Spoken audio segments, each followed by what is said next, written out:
हरे कृष्ण। स्वागत है आपका हमारे चैनल पर।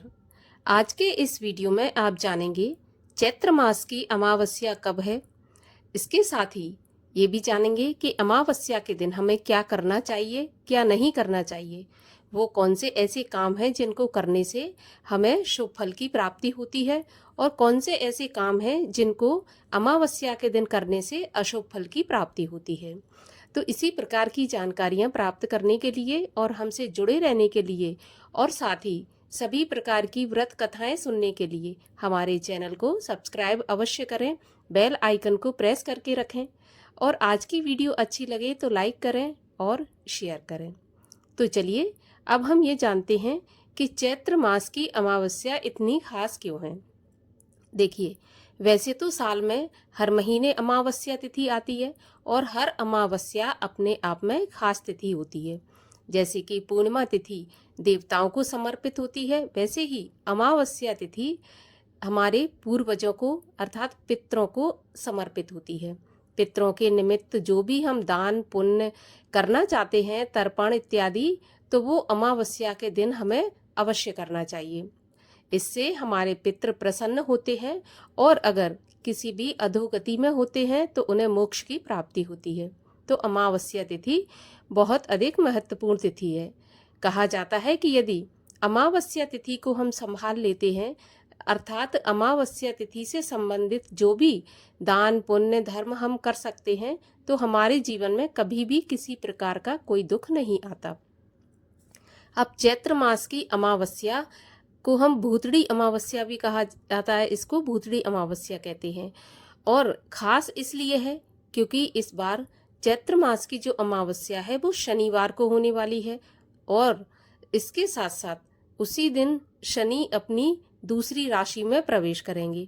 मतलब बहुत ही महत्वपूर्ण ये अमावस्या है और शनि देव की पूजा के लिए भी ये अमावस्या बहुत खास है।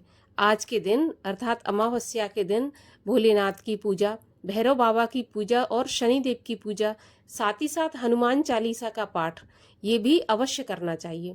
इससे शनिदेव प्रसन्न होते हैं और यदि किसी के ऊपर, देखिए इस बार शनि 29 मार्च को जो है अपनी राशि परिवर्तन करेंगे, तो किसी पर ढैया, किसी पर साढ़े साती ये लगने वाली है। ऐसा कहा जाता है ना कि आती हुई लक्ष्मी अच्छी लगती है और जाते हुए शनिदेव अच्छे लगते हैं। तो जिनसे ये उतर रहा है वो तो ठीक है, लेकिन जिन पर ये लगने वाला है उनके लिए अमावस्या बहुत खास है। इस दिन शनिदेव को काले तिल, तेल, उड़द और साथ ही पीपल पर तेल का दीपक जरूर जलाएं। इसके अलावा हनुमान चालीसा का पाठ भी करें। इससे शनि की जो साढ़े साती या ढैया होती है उसमें बहुत ज़्यादा हमें राहत मिलती है। दान पुण्य पितरों के निमित्त ज़रूर कर लेना चाहिए अमावस्या के दिन। ज़्यादा नहीं बनता तो कम से कम एक सीधा तो ज़रूर निकाल देना चाहिए। जो एक व्यक्ति के, एक ब्राह्मण के कच्ची भोजन की सामग्री होती है वो तो हमें देना ही देना चाहिए हर अमावस्या के दिन, जो कि हमारे पितरों तक पहुंचती है। क्योंकि देखिए, शास्त्रों में बताया गया है कि अगर हम देवताओं या पितरों तक कोई चीज पहुंचाना चाहते हैं तो दो ही रास्ते हैं, एक है अग्नि और दूसरा है ब्राह्मण का मुख। इन दो रास्तों से हम अपनी ये जो भी हम दान दक्षिणा है वो पहुंचा सकते हैं सीधा दूसरे लोग के लिए, यानी पितृलोक के लिए या देवलोक के लिए। तो अमावस्या और पूर्णिमा के दिन दान पुण्य तो जरूर करना चाहिए। इसके अलावा स्नान भी किया जाता है अमावस्या के दिन। स्नान और पवित्र नदियों में अगर स्नान करते हैं और पितरों के निमित्त तर्पण करते हैं तो वो भी बहुत फलदायी है। नहीं तो आप घर पर भी पितरों के निमित्त जो जल है वो आप चढ़ा सकते हैं। दक्षिण की तरफ मुख करें और जल में थोड़े से काले तिल डाल दें, क्योंकि काला तिल एक ऐसी चीज है जो अगर हम किसी वस्तु पे शामिल कर देते हैं तो वो सीधा पितृलोक के लिए ही जाती है।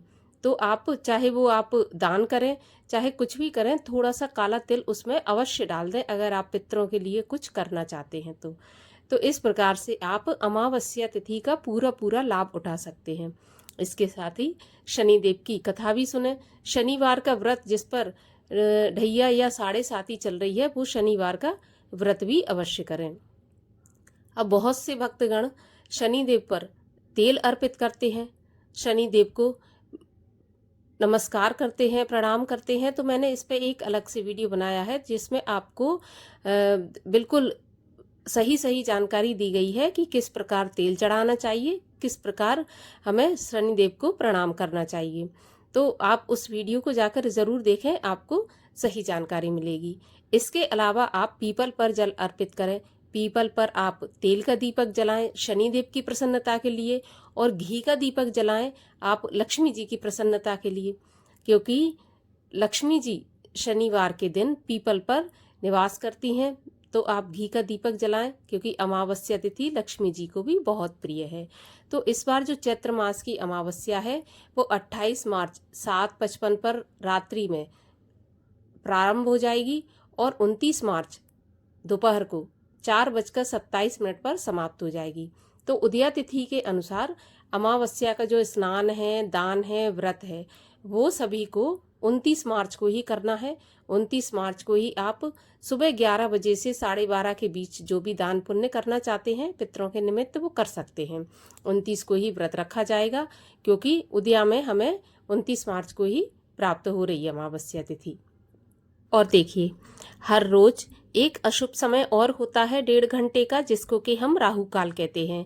तो अमावस्या के दिन राहु काल का समय है सुबह 9:28 से 11 बजे तक। इस समय पर भी आप कोई भी दान पुण्य पूजा पाठ नहीं करें, इसके बाद ही आप करें, और 11 बजे के बाद आप 12:30 तक दान पुण्य कर दें। इसके अलावा अमावस्या के दिन सूर्य ग्रहण भी है। हालांकि ये ग्रहण अपने भारत में दिखाई नहीं दे रहा है, परंतु फिर भी देखिए, सूर्य एक ही है और उसी के आसपास सारे ग्रह नक्षत्र चक्कर लगाते हैं, घूमते रहते हैं। अब अगर उस सूर्य पर किसी भी प्रकार का कोई कष्ट होगा तो उससे जो भी संबंधित शुभ अशुभ परिणाम है वो हर राशि पर थोड़े न थोड़े पड़ेंगे ही पड़ेंगे। तो ऐसा नहीं है कि प्रभाव नहीं पड़ेगा, हाँ सूतक नहीं लगेगा, लेकिन प्रभाव तो पड़ेगा। तो जब भी जो सूर्य ग्रहण का काल है, हालांकि आंशिक सूर्य ग्रहण है, तो जो काल है इसका सूर्य ग्रहण का, उस समय पर अपने मनोरंजन के आप कोई भी काम न करें।